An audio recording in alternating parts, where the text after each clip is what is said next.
सोचिए, आप भविष्य के लिए एक बहुत बड़ा, बहुत शानदार प्लान बनाते हैं और फिर अचानक कुछ ऐसा होता है जो सब कुछ बदल देता है।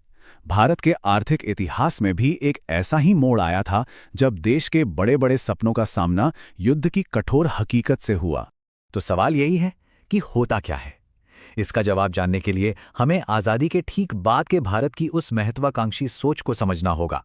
वो प्लानिंग जिसने देश की नींव रखी, लेकिन जिसमें बहुत अप्रत्याशित रुकावटें भी आईं। आज़ादी के बाद भारत ने अपनी अर्थव्यवस्था को एक सिस्टमैटिक तरीके से बनाने के लिए सोवियत संघ से प्रेरित 5 ईयर प्लान्स यानी पंचवर्षीय योजनाओं का मॉडल अपनाया। देखिए, ये जो आइडिया था ना, ये उस जमाने में यानी 1940s-50s में पूरी दुनिया में बड़ा पॉपुलर था। इसका लक्ष्य बड़ा सीधा था, अगले 5 साल के लिए सरकार की कमाई और खर्च का पूरा ढांचा तैयार करना। 1951 से योजना आयोग ने इसे लागू किया और शुरुआती 2 प्लान्स में पूरा फोकस खेती और भारी उद्योगों पर था, ताकि एक आत्मनिर्भर देश की नींव रखी जा सके। चलिए अब कहानी के उस हिस्से में चलते हैं जहां असली टकराव हुआ। ये दौर था तीसरी पंचवर्षीय योजना का 1961 से 1966 तक। इसकी शुरुआत बहुत बड़ी उम्मीदों के साथ हुई थी। सरकार ने एक बहुत ही महत्वाकांक्षी लक्ष्य रखा था, हर साल 5.6% की ग्रोथ रेट। मकसद साफ था, भारत को खेती और इंडस्ट्री दोनों में अपने पैरों पर खड़ा करना। और यहीं पर कहानी में एक नाटकीय मोड़ आता है। प्लान शुरू ही हुआ था कि 1962 में चीन के साथ युद्ध छिड़ गया। देश इससे संभल ही रहा था कि 1965 में पाकिस्तान के साथ जंग हो गई। इन 2 बड़े भू-राजनीतिक संकटों ने पूरे प्लान की कमर तोड़ दी। और इन युद्धों का असर कितना विनाशकारी था, वो यहाँ साफ दिखता है। लक्ष्य था 5.6% की विकास दर का, और हम हासिल क्या कर पाए? सिर्फ 2.4%, मतलब टारगेट के आधे से भी कम।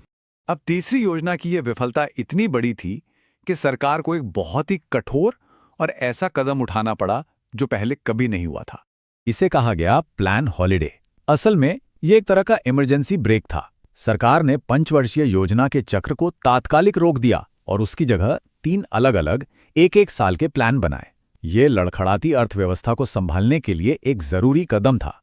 सालों बाद देश में राजनीतिक बदलाव का एक और दौर आया और उसने आर्थिक योजना में एक बिल्कुल अलग तरह के एक्सपेरिमेंट को जन्म दिया।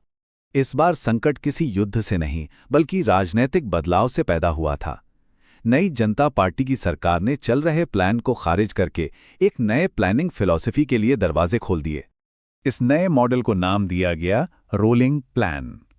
इसका कॉन्सेप्ट बड़ा दिलचस्प था। इसमें प्लान के प्रदर्शन और लक्ष्यों को हर साल चेक किया जाता था और उसी के आधार पर आने वाले सालों के लिए प्लान को अपडेट और रिवाइज किया जाता था।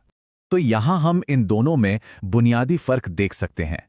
एक तरफ पंचवर्षीय योजना थी जो एक फिक्स्ड लंबे समय का नक्शा थी, और दूसरी तरफ था रोलिंग प्लान जो एक तरह का लगातार अपडेट होने वाला नेविगेशन सिस्टम था। लेकिन विडंबना देखिए, जो प्लान लचीला होने के लिए बनाया गया था वो खुद राजनीतिक अस्थिरता का शिकार हो गया।